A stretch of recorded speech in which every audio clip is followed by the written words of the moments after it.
नमस्कार दोस्तों, मैं प्रभात तिवारी और सार्थक क्लासेस के यूट्यूब चैनल पर आप सब लोगों का बहुत बहुत स्वागत करता हूं।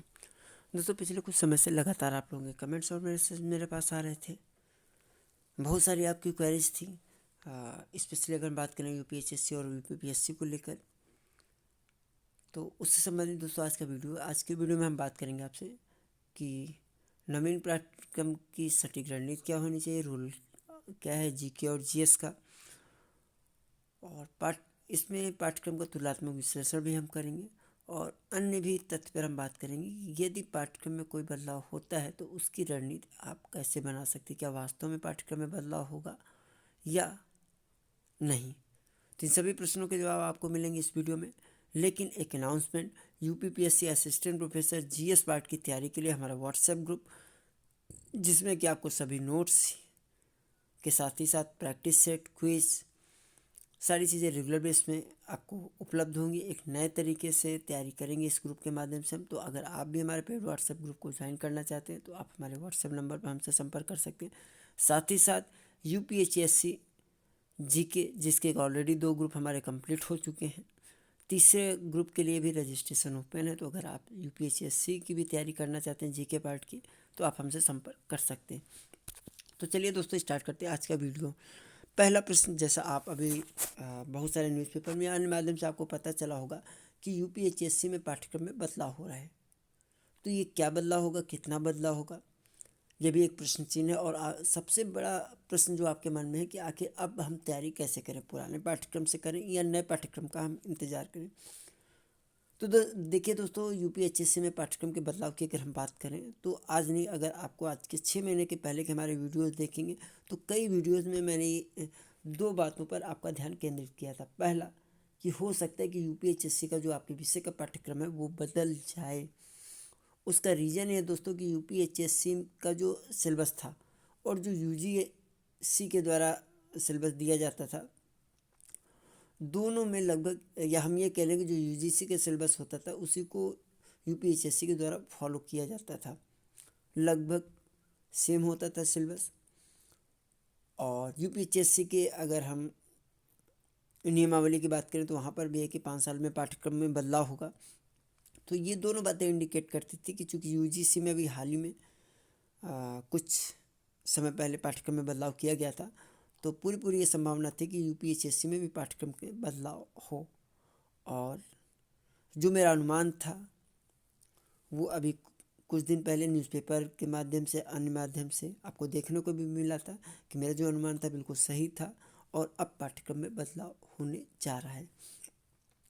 कितना ये बदलाव होगा ये तो बाद में हमको पता चलेगा, लेकिन मेरा जो अनुभव कहता है कि पाठ्यक्रम में जो बदलाव होगा कितना होगा, इस पर मैं अभी बात करूँगा आपसे।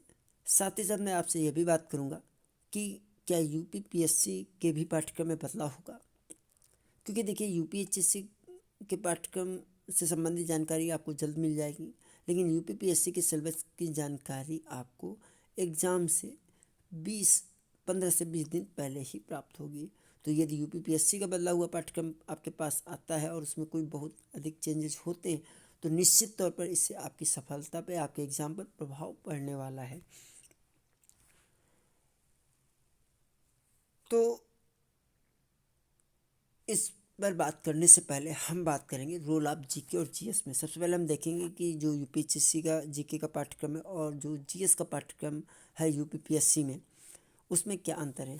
जो हमारे पुराने व्यूअर्स हैं उनको ये अंतर बिल्कुल क्लियर होगा, लेकिन हमारे जो न्यू व्यूअर्स हैं उनको बता दें कि जीके और जीएस के पाठ्यक्रम में बहुत अंतर है। जो यूपीएचएससी में वो जीके है, ठीक है, सामान्य ज्ञान, जबकि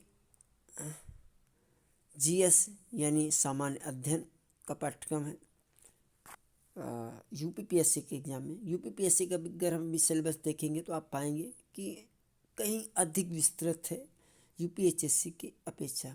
अच्छा, मेरा एक और अनुभव कहता है, लोग जो मैंने अनुभव किया है कि चूँकि यूपीपीएससी में एक स्क्रीनिंग एग्ज़ाम होता है, क्योंकि इनके नोटिफिकेशन में लिखा होता है कि जो सिलेक्शन होगा वो इंटरव्यू बेस पर होगा और इस इंटरव्यू में कॉलिंग के लिए आपको स्क्रीनिंग एग्ज़ाम होगा। तो बहुत सारे लोग इसको हल्के में लेते हैं, जिसका रिजल्ट आपको भी देखने को भी मिला होगा कि कुछ विषय ऐसे हैं जिनमें 3 गुना तो छोड़ दीजिए, 1 गुना अभ्यर्थी भी यूपीपीएससी में नहीं मिले। तो नहीं मिले हम नहीं कहें कि अभ्यर्थियों ने उस एग्ज़ाम को हल्के में लिया और वो क्वालिफाई ही नहीं हो पाए, क्योंकि उन्होंने सोचा कि भाई जीएस है, स्क्रीनिंग एग्ज़ाम होगा, छोटा मोटा एग्ज़ाम होगा और उसको हम आसानी से क्रॉस कर लेंगे। लेकिन ऐसा नहीं हुआ, क्योंकि यूपीपीएससी में एक और भी है कि यहाँ पर निगेटिव मार्किंग है। निगेटिव मार्किंग को लेकर मुझे एक तथ्य और याद आया कि कुछ समय पहले जब यूपीएचएससी में प्रिंसिपल का एग्ज़ाम हुआ था, तो मैंने आप लोगों को अवगत कराया था कि हो सकता है कि आने वाले जो आगामी परीक्षा है यूपीएचएससी की, उसमें भी निगेटिव मार्किंग अप्लाई हो जाए। तो अगर निगेटिव मार्किंग अप्लाई होता है तो नो डाउट जो परीक्षा की प्रकृति है, उस पर जो रिजल्ट है, उस पर प्रभाव पड़ने वाला है। आपको और अधिक मेहनत करना पड़ेगा। अच्छा, अब यह है कि देखिए जीके और जीएस इम्पॉर्टेंट क्यों हो जाता है असिस्टेंट प्रोफेसर के जो अभ्यर्थी हैं। देखिए, जो अभ्यर्थी असिस्टेंट प्रोफेसर की तैयारी करते हैं, उनमें से अधिकांश अभ्यर्थी या सभी अभ्यर्थियों की अगर हम बात कर लें तो उनका अपने सब्जेक्ट पर बहुत अच्छा होल्ड होता है। मेरा मानना है कि इस लेवल पर आपका सब्जेक्ट आपको कोई पढ़ा ही नहीं सकता। बहुत सारे लोग मेरे पास कमेंट आते हैं, सर सब्जेक्ट के नोट्स मिल जाते हैं। तो मैं बता दूं कि आप लोगों का सब्जेक्ट ऑलरेडी इतना स्ट्रांग होता है, क्योंकि कोई भी अभ्यर्थी ऐसा नहीं जो नेट कम से कम नेट क्वालिफाई ना हो। नेट अपने आप में एक नेशनल लेवल का एग्ज़ाम है। जब आपने नेशनल लेवल का एग्ज़ाम क्रॉस कर लिया तो ये स्टेट लेवल का एग्ज़ाम है। इसको आप अगर सिर्फ सिंपल सब्जेक्ट आ जाए, अगर आप देख लीजिए पीजीटी से आप कंपेयर कीजिए तो वहाँ पर कट ऑफ बहुत हाई चली जाती है इन कंपेयर अगर हम करें यूपीएचएससी के से, तो क्योंकि वहाँ पर केवल सब्जेक्टिव क्वेश्चन आते हैं सब्जेक्ट के। लेकिन यहाँ पर जीके और जीएस आता है। जीके और जीएस में दूसरी गलती क्या होती है, जीके और जीएस से संबंधित कहीं पर भी आपको स्पेसिफिक नहीं मिलता है। लोग जीके का तात्पर्य है कि वो आपको इतने वीडियोस दे देते हैं, इतना कुछ दे देते हैं कि आपकी तैयारी भले ना हो पाए, लेकिन आपका माइंड ज़रूर डस्टबिन बन जाता है। इससे आपको बचना है। स्मार्ट स्टडी आपको करनी है। आपको ये मालूम होना चाहिए कि क्या पढ़ने से ज़्यादा आपको क्या नहीं पढ़ना है। तो अगर आप भी स्मार्ट तरीके से तैयारी करना चाहते हो तो सबसे पहला काम आपको यही करना पड़ेगा कि आप कम से कम जो भी वीडियोस या जो भी मैटर आप देख रहे हैं, पढ़ रहे हैं, उसमें आपको सिलेक्शन करना होगा। आपको ऐसे प्लेटफॉर्म को चूज़ करना होगा जो स्वयं में इस बात का विश्वास रखता हो कि हमें व्यूज़ से ज़्यादा हमारी जो क्वालिटी है उसको हम मेंटेन रखें। जो हम मैटर दे रहे हैं वो एग्ज़ाम के अनुरूप हो। क्या पढ़ने से ज़्यादा क्या नहीं पढ़ना, इस पर ध्यान दिया जा रहा हो। और स्वाभाविक है कि अगर इस तरह के कोई वीडियोस आते हैं या इस तरह का कोई मैटर आपको मिलता है तो निश्चित तौर पर उसके पीछे बहुत सारा वर्क करना पड़ता है और वहाँ से आपको लाभ ज़रूर मिलेगा। वैसे दोस्तों मेरा प्रयास रहता है जो भी मेरे वीडियोज़ आते हैं कि मैं आपको वही मैटर दूँ जो आपके एग्ज़ाम के अनुरूप हो।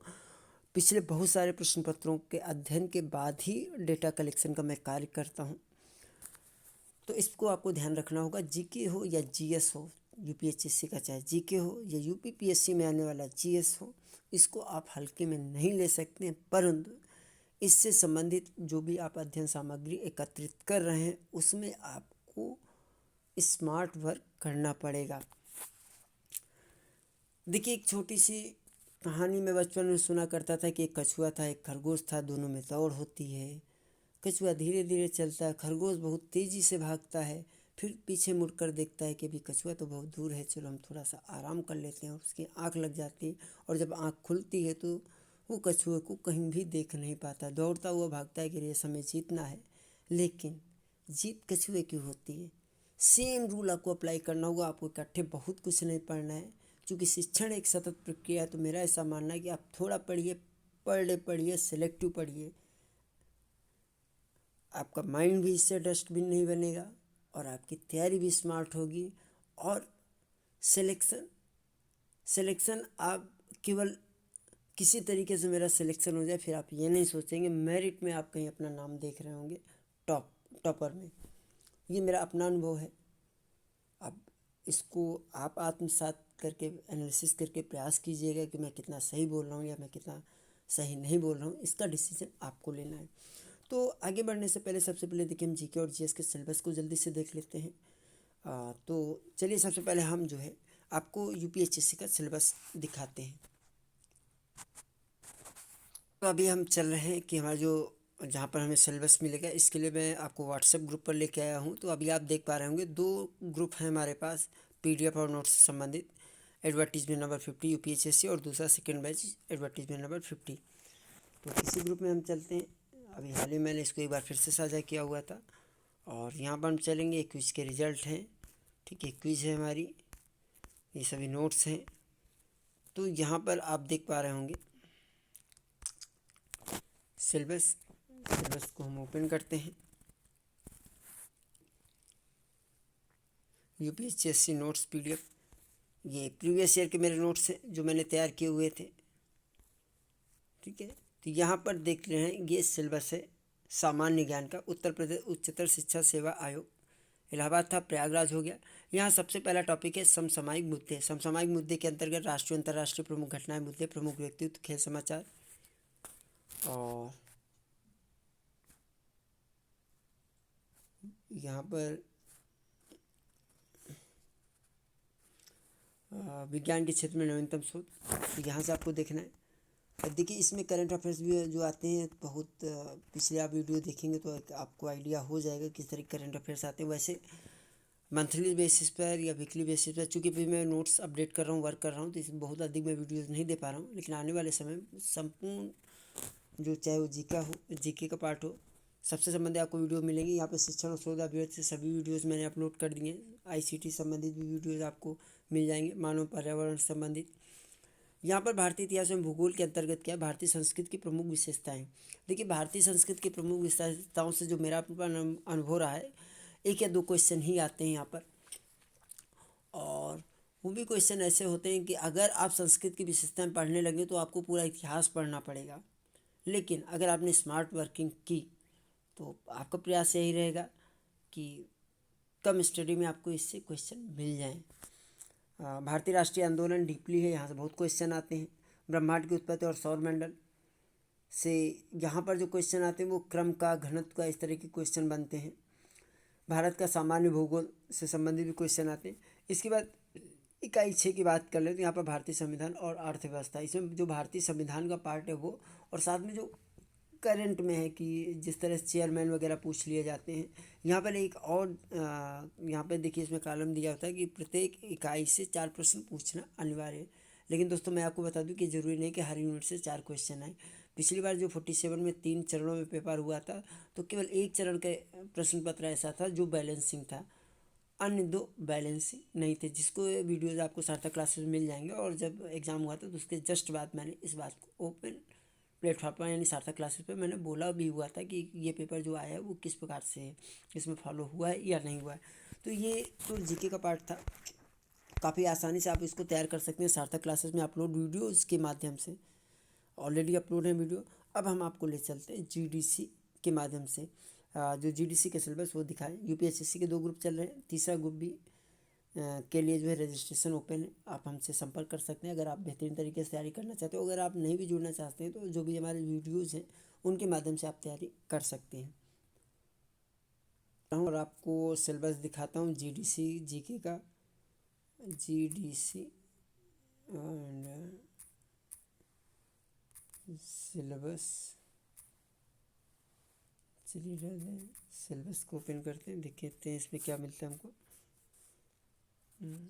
सॉरी, मैं सर्च करता हूँ फिर मैं आपको शो करता हूँ। तो दोस्तों ये मैं अपनी ड्राइव में ओपन कर रहा हूँ GDC सिलेबस GS, मैंने क्लिक कर दिया। यहाँ पर PDF ओपन हो रही है और ये आप यहाँ पर देख पा रहे होंगे जनरल स्टडीज सिलेबस। इसमें क्या क्या है, जनरल साइंस है। जनरल साइंस का मतलब आप समझ रहे हैं क्लास 6 से लेकर 10 तक की जो साइंस है उससे कहीं से क्वेश्चन हो सकता है। Current event of national international importance, तो यहाँ पे पूरा करंट अफेयर्स आ गया। History of India including Indian national movement, वहाँ पर इंडियन नेशनल मूवमेंट की हम बात करते हैं तो यहाँ पर पूरी हिस्ट्री है। सिंपल हिस्ट्री लिख देना चाहिए था इनको। तो इसमें इंडियन नेशनल मूवमेंट यानी 1950 तक का जो हिस्ट्री है वो आएगा। उसके आगे का कवर करेगा आपको करंट अफेयर्स वगैरह में। उसके आगे जो कवर होगा वो इंडियन पॉलिटी और इकोनॉमिक्स में कवर हो जाएगा। Geography of India and world, देखिए वहाँ पर भारत का भूगोल था, यहाँ पे वर्ल्ड का भी भूगोल है। And the mental ability and the statistical data analysis, तो यहाँ पर आपकी जो रीजनिंग और मैथ वो भी आ गई। तो आप एक अनुमान लगा सकते हैं इसके पढ़ने के लिए आपको कितना पढ़ना पड़ेगा। तो अगर आप इसमें डीपली चले गए, हर एक चीज़ पढ़ने लगे तो आपका सिलेबस ही कवर नहीं होगा। और देखिए हमारे माइंड की भी कैपेसिटी है और इस एज में जहाँ पर आप हैं वर्तमान में, केवल पढ़ाई नहीं करनी होती, बहुत सारी आपके साथ रिस्पॉन्सिबिलिटीज़ होती हैं। बहुत सारे लोग मैरिड होते हैं, बहुत सारे लोगों पर अर्निंग का भी प्रेशर होता है। तो इस तरह से आपकी रिस्पॉन्सिबिलिटी बढ़ जाती है कि आप जो है पाठ्यक्रम की तैयारी किस प्रकार से सही रणनीति बना के करें। तो इसके लिए आपको थोड़ा सा वर्क करना पड़ेगा। वर्क करके आप पढ़ाई करेंगे सही तरीके से एनालिसिस करके, सेलेक्ट करके, तो निश्चित तौर पर आपकी जो सफलता का रास्ता है वो बहुत ही आसान हो जाएगा। इतना डिफ़िकल्ट कुछ भी नहीं है। देखिए, असंभव कुछ भी नहीं है। और आपने देखा होगा बहुत सारे जो फाइनल सिलेक्शन है उनके वीडियोज़ में आप लोगों को उपलब्ध कराया करता हूँ, जिसका मेरा एक ही मकसद है कि आपका जो मनोबल है उसको बढ़ाया जा सके। देखिए, इतना ही मैं कर सकता हूँ कि आपको पॉजिटिव न्यूज़ दूँ, जिससे आप लोगों का जो मनोबल है वो बढ़े और आप लोग और अच्छे तरीके से तैयारी कर सकें और अपने जीवन में आप सफल हो सके। यही हमारा जो ध्येय है। तो यहाँ से आप देख रहे होंगे लिखने को, वहाँ पर यूपीएचएससी का आपको मैंने बहुत बड़ा सिलेबस दिखाया, लेकिन वास्तव में वो आसान है। और यहाँ ये यूपीपीएससी जीडीसी का सिलेबस है। यहाँ पर आप देख रहे हैं कि अच्छा, एक प्रश्न और है कि मान लीजिए जीडीसी के सिलेबस में अगर बदलाव होता है तो क्या होगा। दोस्तों, मैं आपको बता दूं कि पिछली बार क्या था, 2012-13 की पीडीएफ मैंने शेयर की थी चूँकि सिलेबस तो बहुत लास्ट में आता है और मेरे आगे चुनौती ये थी कि आप लोगों के सिलेबस उपलब्ध कराना था, जिससे कि आप पढ़ के अच्छे से तैयारी कर सकें। तो पुराने सिलेबस की पीडीएफ कहीं से मैंने अरेंज की, उसके बाद आप लोगों को मैंने उपलब्ध कराया और मैंने आश्वस्त भी किया था कि इसमें कोई बदलाव मेरे हिसाब से नहीं हो पाएगा। क्यों नहीं हो पाएगा, उसके पीछे का भी मेरा तर्क था कि यूपीपीएससी में आपने देखा होगा कि बहुत सारे ऐसे नियम हैं जो यूजीसी के अनुरूप नहीं है। जैसे यूजीसी के अनुसार असिस्टेंट प्रोफेसर बनने के लिए एज की अगर बात करें तो यूपीएचएससी में टिल रिटायरमेंट आप अप्लाई कर सकते हैं, लेकिन यूपीपीएससी में जो है 40 साल की एज में आप अप्लाई कर सकते हैं। तो एक यही रीज़न था कि जो यूजीसी के नियम है कहीं कहीं पे फॉलो नहीं करते, यानी जो यूपीपीएससी का अपना ऑर्डिनेंस है, नियमावली है, यहाँ पर वही फॉलो होती है। जब कभी उसमें सुधार होगा तभी एग्ज़ाम की पद्धति में सुधार किया जाएगा। अदरवाइज जो भी एक बार डिसाइड है उसी के आधार पर यूपीपीएससी अपना पैटर्न पे चलता रहता है। तो बहुत कम संभावना है यूपीपीएससी में बदलाव की। और देखिए, अगर कुछ बदलाव भी होगा तो वो आपके पक्ष में ही होगा, क्योंकि यूपीपीएससी में जीएस में कुछ छोड़ा ही नहीं है। तो अब यहाँ पर बढ़ाया क्या जाएगा, तो यहाँ बढ़ने वाला तो कुछ है नहीं। अब इतना हो सकता है कि यहाँ से कुछ कम किया जाए, तब जाके नई चीज़ें जोड़ ली जाए। तो यहाँ पर अगर कोई बदलाव होगा तो वो कम होने की तरफ जाएगा जीएस में। लेकिन यूपीएचएससी की अगर बात करें कि अगर मान लीजिए सब्जेक्ट में तो बदलाव हो रहा है यूजीसी के पैटर्न के आधार पर, अब वो यूजीसी के पैटर्न के आधार पर कितना होता है वो डिपेंड करेगा कि पाठ्यक्रम बदलाव के लिए आपके विषय में कौन सी कमेटी में किन मेंबर को लिया गया और वह मेंबर कितना अपडेट है इस बदलाव को लेकर, कितना उनका इंटरेस्ट है, इस पर डिपेंड करेगा। बट यूपीपीएससी में तो अगर कोई बदलाव होगा जीके के पार्ट में, जीएस के पार्ट में, तो कहीं ना कहीं कम ही होगा। लेकिन बहुत विस्तृत सिलेबस है यूपीपीएससी का, अगर हम कंपेयर करते हैं यूपीएचएससी के दौरान। इसीलिए मैं दोस्तों अक्सर एक बात कहता हूँ कि अगर आपका असिस्टेंट प्रोफेसर बनने का सपना है तो यूपीएचएससी से आसान कोई रास्ता नहीं हो सकता है। लेकिन यूपीएचएससी से आसान रास्ता नहीं हो सकता है, लेकिन यूपीपीएससी में अगर आप असिस्टेंट प्रोफेसर बनते हैं तो ये आपके लिए कहीं अधिक बड़ी उपलब्धि होगी, क्योंकि अगर यूपीपीएससी के थ्रू असिस्टेंट प्रोफेसर बनते तो यहाँ पर आपको मैनेजमेंट भी गवर्नमेंट कॉलेज का मिलेगा, जबकि यूपीएचएससी में एडेड कॉलेज होते हैं और कहीं ना कहीं एक थोड़ा सा प्रेशर रहता है प्राइवेट मैनेजमेंट का, जो कहीं ना कहीं अभ्यर्थियों को थोड़ा सा परेशान करता है। बट नो डाउट सैलरी वगैरह सारी सेम होती है, तो कोई दिक्कत ज़्यादा नहीं होने वाली है, गवर्नमेंट से ही आपकी सैलरी आती है। तो ये था पाठ्यक्रम में बदलाव संबंधी जो आप लोगों के क्वेश्चन थे। चलिए अब आगे हम कुछ और बात कर लेते हैं। यूपीपीएससी का भी दोस्तों हमारा जो व्हाट्सएप ग्रुप के माध्यम से तैयारी है वो स्टार्ट हो रही है। 25 दिसंबर से हमारा ग्रुप एक्टिव हो रहा है, रजिस्ट्रेशन ओपन है। तो अगर हम सारांश में बात कर लें, पाठ्यक्रम तुलनात्मक विश्लेषण यूपीएचएससी में सिलेबस बदल सकता है। यूपीपीएससी में सिलेबस बदलने की संभावना बहुत कम है। अभी आपको पुराने सिलेबस से ही यूपीपीएससी की तैयारी स्टार्ट रखनी चाहिए, क्योंकि जब आपको सिलेबस मिलेगा तो उस समय आपके पास समय नहीं होगा, क्योंकि 1 महीने से कम समय के रहेगा जब आपको पाठ्यक्रम उपलब्ध हो पाएगा यूपीपीएससी के द्वारा। जीके और जीएस को आप हल्के में नहीं ले सकते हैं। स्क्रीनिंग एग्ज़ाम को आप स्क्रीनिंग एग्ज़ाम मत समझें, इसको मेन एग्ज़ाम की ही तरह समझें। ऑल्दो सिलेक्शन में जो सिलेक्शन होगा वो आपके टोटल इंटरव्यू बेस पे ही होगा, तो इंटरव्यू आप तभी दे पाएंगे जब एक बार जो है आप क्वालिफाई एग्ज़ाम कर लेते हैं। अच्छा, एक बात और आपको बता दूं कि आप लोगों को बहुत डाउट रहता है कि हार्ड कॉपी भेजने की नहीं भेजनी यूपीपीएससी में, क्योंकि पिछली बार हार्ड कॉपी नहीं भेजी तो काफ़ी दिक्कत हुई थी। तो आपको बता दें कि जो यूपीपीएससी का पैटर्न है वो ये है कि पहले आपसे एग्ज़ाम लेंगे, फिर 8 गुना अभ्यर्थियों के डॉक्यूमेंट्स वेरिफिकेशन के लिए डॉक्यूमेंट्स मंगाए जाएंगे, और उसके बाद 3 गुना लोगों को इंटरव्यू के लिए कॉल किया जाएगा। तो देखिए, अगर ये डॉक्यूमेंट्स मंगा लेते हैं तो कम से कम 8 गुना अभ्यर्थी अलर्ट हो जाते हैं कि उनका नाम आ सकता है, और फिर उस स्थिति में उनको इंटरव्यू की तैयारी करने का समय मिल जाता। तो ये भी रीज़न था कि पिछली बार बहुत सारे अभ्यर्थी जो है हार्ड कॉपी नहीं भेज पाए थे, जिसके कारण वो एग्ज़ाम से वंचित थे। बट इस बार हार्ड कॉपी नहीं मांगी है, तो इसके 2 रीज़न हो सकते हैं। हो सकता है कि आयोग को लगा हो कि हाँ भाई, इससे जो है बहुत सारे अभ्यर्थी एग्ज़ाम से वंचित रह जाते हैं, इसलिए इस क्लॉज को हटा देना चाहिए। ऑनलाइन तो हम सबको ले ही लेते हैं। दूसरा रीज़न हो सकता है कि कोविड-19 की वजह से इतने सारे डॉक्यूमेंट्स को रिसीव करना, उनको चेक करने से अच्छा है कि इसके प्रसार को रोकने के लिए हार्ड कॉपी ना मंगाई जाए।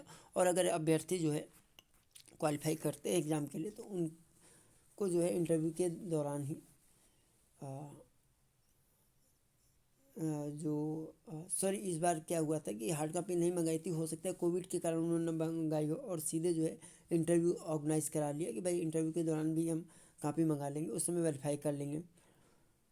लेकिन इस बार चूँकि हार्ड कॉपी नहीं मंगाई है, तो इसका मतलब है कि जो क्वालिफाई करेंगे उनमें से 8 गुने अभ्यर्थियों के फिर डॉक्यूमेंट्स मंगाए जाएंगे।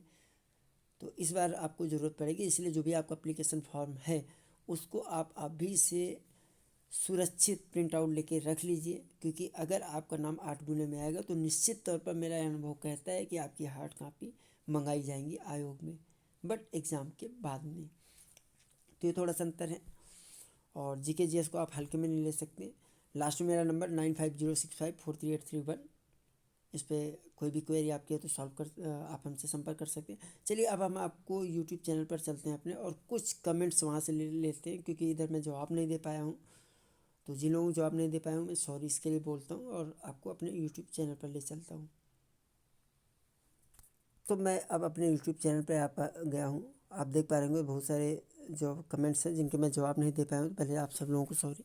अब चलिए एक एक कमेंट्स उठाते हैं और देखते हैं कि मेरे पास उससे संबंधित क्या जानकारी। तो Ravi Prakash ji, sir what is the weightage of the interview in the selection process, प्रोक्ता राजकीय महाविद्यालय की वीडियोज़ पर आपने कमेंट किया है। देखिए, जो यूपीपीएससी में ये टोटल परफॉर्मेंस जो सिलेक्शन आपका वो इंटरव्यू पे ही डिपेंड करेगा कि आपका इंटरव्यू का परफॉर्मेंस कैसे रहता है। आपको बता दें, जितने भी अभ्यर्थी अभी सफल हुए हैं सार्थक क्लासेस के माध्यम से जिन्होंने तैयारी की है, उन्होंने बहुत मेहनत की है। और ऐसा नहीं कि हर एक एंगल पे, हर एंगल कौन कौन से होते हैं, देखिए मैंने एक प्लेलिस्ट आपको मिल जाएगी। आपको बता दूं कि आपकी पर्सनल प्रोफाइल आपको तैयार होनी चाहिए, क्या क्वेश्चन बन सकते हैं क्या नहीं बन सकते। रीज़न ये है कि एक जो अध्यापक होता है उसे उम्मीद की जाती है कि बहुत सारे अपनी लाइफ में बहुत सारे अभ्यर्थियों का मार्गदर्शन करेगा। और एक ऐसा अभ्यर्थी, एक ऐसा अध्यापक जो अपने ही विषय में नहीं जानता कि मैंने कोई डिग्री की है तो क्यों की है, मैंने ढेर सारे कोर्स कर लिए हैं तो क्यों किए हैं। तो एक स्वाभाविक बात है कि जब आप अपने विषय में नहीं जानते हैं तो अभ्यर्थियों के विषय में क्या बता पाएंगे। दूसरा टॉपिक रिसर्च का होता है कि अगर आपने कोई रिसर्च की है तो वहाँ से क्वेश्चन होते हैं, तो वहाँ पर भी आपकी जिम्मेदारी बढ़ जाती है बिल्कुल सेटिस्फाइड करने की। रीज़न ये है कि रिसर्च में ऐसा माना जाता है कि पूरे वर्ल्ड में आपकी रिसर्च में आपसे ज़्यादा कोई नहीं जानता है, क्योंकि आपने रिसर्च की हुई है। और अगर आप अपने रिसर्च में ही उसकी हाइपोथेसिस क्या है, चैप्टर क्या आपने ऑर्गेनाइज किए हुए हैं, रिसर्च मेथडोलॉजी क्या है, एंड फाइंडिंग क्या है, हाइपोथेसिस की टेस्टिंग कैसे की, सैम्पल साइज क्या है, क्वेश्चनर मतलब आपका रिसर्च मेथड क्या था, उसमें क्वेश्चनर था, शेड्यूल मेथड था, ये हो जाता है। और तीसरे पे हम सब्जेक्ट में आते हैं। तो सब्जेक्ट देखिए, ये मान के चलिए कि नॉलेज किसी कंप्लेंट नहीं होता, तो सब्जेक्ट में अगर आप कुछ सॉरी भी बोलते हैं तो भी चलता है। वैसे मैं बता दूं कि हर एक अभ्यर्थी के जो इंटरव्यू की तैयारी होती है, क्वेश्चन ज़रूर सेम हो सकते हैं आपके दूसरे अभ्यर्थी से, लेकिन आपका सिलेक्शन आपके जवाब पर डिपेंड करता है। तो बहुत सारे ऐसे प्रश्न हैं जिनके जवाब हर एक अभ्यर्थी सही से नहीं दे पाता है। तो निश्चित तौर पर अगर आप रिटर्न की तैयारी करते हो तो इंटरव्यू की भी तैयारी आपको एक किसी के अच्छे मार्गदर्शन में आपको करना चाहिए, अनुभव के आधार पर, जिससे आपको उन सभी प्रश्नों को, और आपकी एकेडमिक प्रोफाइल में ऐसे कौन कौन से लूप्स हैं जिनको आपको छिपाना है, जिनको, और दूसरी कौन कौन से ऐसी अच्छाई है जिनको हाईलाइट आपको करना है, इसकी आपको जानकारी ज़रूर होना चाहिए। क्योंकि देखिए 15-20 मिनट में कोई आपका सही से मूल्यांकन नहीं कर सकता है। आपके जवाब ही आपका मूल्यांकन कराएंगे। तो इसके लिए और साथ ही साथ आपको कम्युनिकेशन स्किल भी अच्छा होना चाहिए। तो इन सभी एंगल पर आपको वर्क करना होगा और निश्चित तौर पर अगर आप इस एंगल पे वर्क करते हैं, खासकर जीडीसी में, तो मेरा ये मानना है कि भले ही आपका इंटरव्यू अच्छा ना हो लेकिन ख़राब ना होने पर तो आपको सफलता आसानी से मिलती है। और आपको देखिए, आप एक टीचर का इंटरव्यू देने जा रहे हैं तो ऑलरेडी आपके अंदर उन क्वालिटी को ढूंढा जाएगा कि आपके अंदर टीचर की क्वालिटी है कि नहीं। तो अगर आप टीचर बनने का सपना देख रहे हैं तो अपने अंदर आप आज से ही टीचर की क्वालिटी को डेवलप करने का प्रयास कीजिए। डरने की बिल्कुल ज़रूरत नहीं है। बोर्ड में आप बिल्कुल प्रोफेशनली होते हैं, आपको भी अपने जवाब प्रोफेशनल देना है। तो ये है। और वेटेज की बात करें तो टोटल वेटेज ही इंटरव्यू पर है सिलेक्शन, ठीक है। एग्ज़ाम कब होगा, हाई में है। तो एग्ज़ाम के लिए देखिए कैलेंडर भी जारी होगा दिसंबर लास्ट जनवरी में। तो अगर उस कैलेंडर में इसकी डेट है तो 6 महीने में हो जाएगा, अदरवाइज फिर आगे जाएगा। लेकिन इस तरह अभी अगर हम पिछले समय में देखें यूपीपीएससी में जिस तरह से तत्परता दिखाई है उससे कुछ भी कह पाना आसान नहीं होगा। इसलिए आप अपनी तैयारी डे फर्स्ट से स्टार्ट कर दीजिए। Sandeep ji, respected sir, I feel UPPSC for but exam centre mention नहीं था। कोई बात नहीं, अगर एग्ज़ाम सेंटर मेंशन नहीं था। वैसे तो जहाँ तक मेरी जानकारी, देखिए मैंने फॉर्म तो अप्लाई नहीं किया, मैं तो कहीं नहीं अप्लाई करता हूँ। जो आप लोगों से जानकारी मुझे मिलती है मैं बताता हूँ। मैं आपको इसका कमेंट देखिए एक बार मैं कंफर्म कर लूँ तब मैं बता दूंगा कि एग्ज़ाम सेंटर उसमें सेलेक्ट था। आपको कुछ शहर, वैसे तो कुछ शहर ये पूछते हैं कि कहाँ पर आपको जो है एग्ज़ाम देना है। तो अगर उन्होंने अपडेट किया होगा वेबसाइट में तो निश्चित तौर पर आना चाहिए था। अगर नहीं था तो हो सकता है कि अपडेट ना किया हो, बाद में आपको अवगत कराएं। आरपी चौहान जी ने मैट्रिक सब्जेक्ट को लेके कहा हुआ है। तो देखिए अब मैं इसमें क्या कहूँ कि इसमें सिलेक्शन में भी 40% होना चाहिए। तो अगर लास्ट वाले में हम देखें तो 42 सीट में 35 लोग इंटरव्यू कॉल हुई, उसमें लोग कोर्ट भी गए थे। कुछ ऐसे अभ्यर्थी हैं जिनका जनरल मतलब 60 मार्क्स होना चाहिए था, बट 58 एक आधे क्वेश्चन से उनका इंटरव्यू कॉल नहीं हो पाई है। तो इंटरव्यू में अच्छा करना पड़ेगा। चूँकि देखिए साइंस स्ट्रीम में थोड़ा सा मैं मानता हूँ कि जो अदर क्वेश्चन है उनमें थोड़ी सी दिक्कत होती है। तो अगर आप साइंस स्ट्रीम हैं तो आपकी जिम्मेदारी थोड़ा और बढ़ जाती है इंटरव्यू की तैयारी में अच्छा परफॉर्म करने की। इससे अधिक देखिए इसमें मैं कुछ नहीं कह सकता हूँ। बोर्ड है, उन्होंने क्या डिसाइड किया, किस प्रकार से इंटरव्यू लिए और क्यों इतनी कम पोस्ट आ रही हैं, इसके ये इतने कम सिलेक्शन क्यों हो रहे हैं। पोस्ट तो आती, पोस्ट तो इस बार भी आई थी लेकिन पूरी पोस्ट 22 ही लोगों का सिलेक्शन हुआ 42 के सापेक्ष में। तो इसको भी ध्यान में रखना होगा। तो बहुत सारे फैक्टर हैं। एंड प्रतिमा शुक्ला जी हैं, सर यूपीएचएससी असिस्टेंट प्रोफेसर के सिलेबस चेंज हो रहा है, सर केवल जनरल पेपर के चेंज होगा या सब्जेक्ट भी चेंज होगा। देखिए थोड़ा सा आपने उल्टा पूछा है, सब्जेक्ट चेंज होगा क्या, जीके भी चेंज होगा। तो जीके में चेंज होने की बहुत कम संभावना है, लेकिन एक दो टॉपिक हैं जो मुझे लगता है कि वो चेंज हो सकते हैं। बट अगर वो चेंज होंगे तो आप निश्चिंत रहिए, जो भी टॉपिक चेंज होके आएगा उसको बहुत जल्द और उसके बाद उसके लिए मैं वर्क करके बहुत अच्छे नोट्स आप लोगों को प्रोवाइड करने का प्रयास करूँगा, वीडियोस प्रोवाइड करने का प्रयास करूँगा सार्थक क्लासेस के माध्यम से। तो जीके से आप आश्वस्त हो सकती हैं मेरी तरफ से।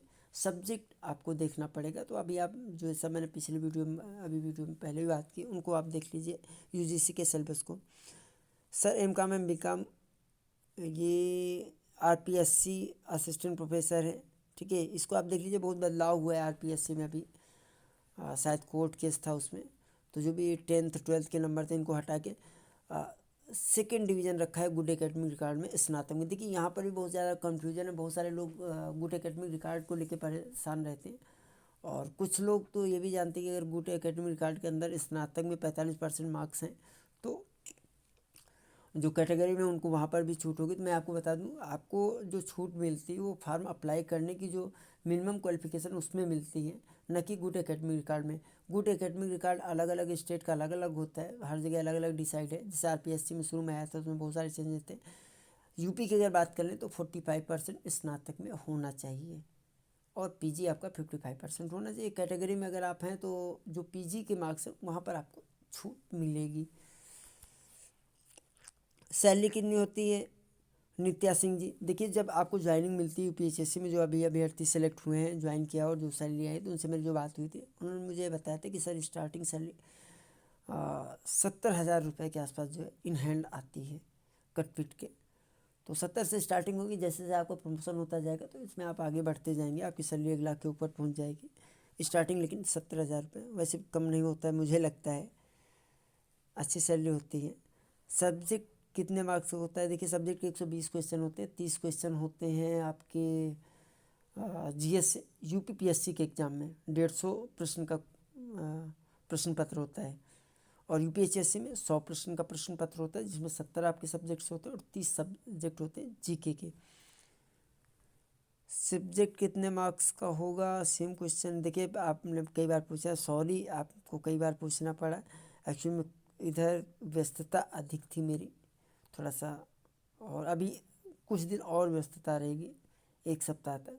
उसके बाद रेगुलर जो है मैं आप लोगों को अपडेट करूँगा। देखिए पूजा सर, आपके चैनल पर यूपीपीएससी जीडीसी सोशियोलॉजी का क्लास चलता है क्या, एंड फी क्या होगी?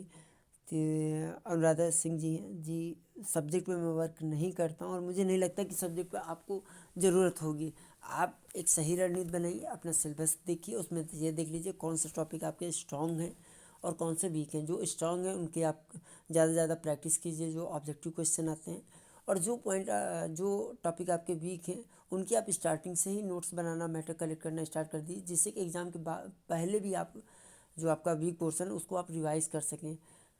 बहुत सारे अभ्यर्थी ये करते हैं कि जो सरल होता है उसको पहले तैयार कर लेते हैं, जो कठिन होता है उसको एग्ज़ाम के पास में रखते हैं। तो रीज़न में होता है कि आप एक बार पढ़ पाते हैं और उसको रिवाइज नहीं कर पाते, फिर आपके इसका जो फ़र्क है आपके एग्ज़ाम पर पड़ता है। तो कठिन को पहले आप अभी तैयार कीजिए, जब डेट आ जाए तो उसको एक बार रिवाइज कर लीजिएगा। Sir please suggest books for UPPSC GS preparation. देखिए, मैंने पहले भी बताया है कि मैं सजेस्ट नहीं कर सकता हूँ, क्योंकि मैं किसी भी बुक को अप टू डेट नहीं पाता हूँ। क्योंकि लगभग जितनी बुक हैं उसमें क्या पढ़ने से ज़्यादा क्या नहीं पढ़ना, इस पर ध्यान ही नहीं दिया गया। तो बुक्स भरने के चक्कर में जो नहीं पढ़ना वो चीज़ें आप होंगी वो आपको डाइवर्ट करेंगी। सिंपल आप सिलेबस के अकॉर्डिंग, और चाहें तो आप सार्थक क्लासेस पर सभी वीडियोज़ अपलोड हैं जो पिछली बार मैंने अपलोड किए, तो उनको आप देख लीजिए। और अपडेटेड नोट्स भी, अपडेटेड वीडियो भी आपको 10-15 दिन के अंदर से मिलने स्टार्ट हो जाएंगे। क्योंकि यूपीएससी का बहुत सारा मैंने सिलेबस कवर कर लिया है और बहुत जल्द जो है इस पूरे नोट्स को मैं अपडेट कर लूँगा। तो यूपीएससी के नोट्स टाइप करा के नोट्स फॉर्म में भी उपलब्ध कराने का आपको प्रयास करूँगा। वैसे तो अभी व्हाट्सएप ग्रुप ही रन हो रहे हैं। सर पेपर इंग्लिश में भी आता है, पेपर बोथ लैंग्वेज में आता है, चाहे यूपीपीएससी हो या एलजीडीसी हो, हिंदी और इंग्लिश दोनों में। सर यूपीपीएससी जीडीसी के साइकोलॉजी के प्रीवियस ईयर के पेपर प्रोवाइड करवा दीजिए प्लीज़। जी प्रतिमा शुक्ला जी। देखिए, यूपीएससी के बहुत सारे पेपर मैंने उपलब्ध कराए थे और वाकई इस लेवल में पेपर कलेक्ट कर पाने चुनौती होती है, क्योंकि जब यूपीएससी में मैं पेपर कलेक्ट करने का प्रयास कर रहा था, जब मैंने वर्क करना स्टार्ट किया था, तो पेपर ही मुझे कहीं से नहीं मिलते थे। तो ये दिक्कत होती है यार में। आप निश्चिंत रहिए, थोड़ा सा मुझे समय दीजिए। अभी इंटरव्यू चल रहे हैं इसके जीडीसी के। जैसे इंटरव्यू समाप्त हो जाएंगे तो जो भी मेरे अपने सेलेक्टेड कैंडिडेट हैं, निश्चित तौर पर वो हमारी मदद करेंगे और मुझे पेपर उपलब्ध भी कराएंगे। वैसे मैं बता दूं कि अभी मेरे पास जो है 1-2 पेपर उपलब्ध भी हो गए हैं, जिसमें कॉमर्स का पेपर है और भी 1-2 पेपर हैं। तो जब वो संकलित होंगे तो आपको वीडियो के माध्यम से मैं उपलब्ध करा दूंगा, आप उनको आसानी से एक्सेस कर सकते हैं। तो थोड़ा सा मुझे वक्त लगेगा, लेकिन निश्चित तौर पर जो है साइकोलॉजी के पेपर मैं उपलब्ध करा दूंगा, क्योंकि साइकोलॉजी से सिलेक्शन है शायद। हाँ बिल्कुल, सिलेक्शन है सार्थक क्लासेस से। तो पेपर उपलब्ध हो जाएगा आपको। Can you share UPPSC and UPHSC paper first syllabus? Already मैंने अभी आपको दोनों सिलेबस दिखा दिया है और ये सारे कमेंट पढ़ने के बाद ही मैंने वीडियोस बनाए हैं। बीएड सब्जेक्ट का रिजल्ट कब तक आएगा? अभी देखिए, पॉलिटिकल साइंस के इंटरव्यू चल रहे हैं और इसके बाद अभी और कोई नहीं आया, तो बहुत जल्द जो है किसी न किसी विषय का जो है रिजल्ट आना चाहिए। कई अभी सब्जेक्ट बाकी, जैसे मैं बता दूं बीएड है एंड फिज़िक्स है, इसके अतिरिक्त कॉमर्स है, होम साइंस है। तो ये कुछ सब्जेक्ट मुझे याद हैं और 1-2 सब्जेक्ट और भी हो सकते हैं।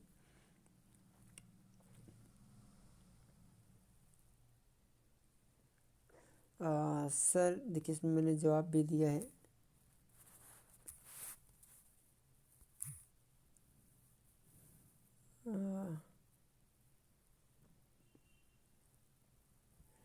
सर यूपीएससी के सिलेबस में एग्ज़ाम पैटर्न में क्या क्या चेंजेस होना इस बार प्लीज़ बताएं।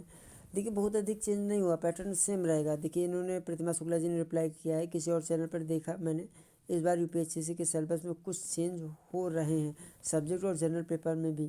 प्लीज़ आप सही इन्फॉर्मेशन बताएं, वी बिलीव यू इन्फॉर्मेशन।